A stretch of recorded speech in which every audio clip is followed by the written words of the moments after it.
ঢোকে? তুই কি আদৌ মানুষ? তোর ভিতরে কি একটু মনুষ্যত্ববোধ আছে?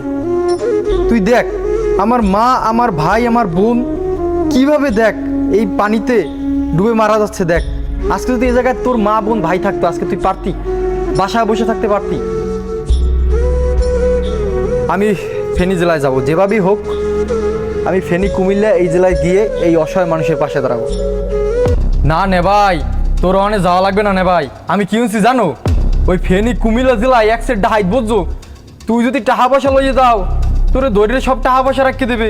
তোর জান লই ফিরে যাও টানাটানি। এরপরে এই যে পানি যে উঠছে, এই গলা আমার পর্যন্ত পানি, অতে ডুববে তুই মরে যাবি নে ভাই। অমনি তোর যাওয়া লাগবে না। যদি আমার ডাকাইতে নিয়ে যা আমার মারি হালায়, হাতে আমার কোনো কিছু আইবে যাইবে না। তুই আমার লাগে গেলে ল,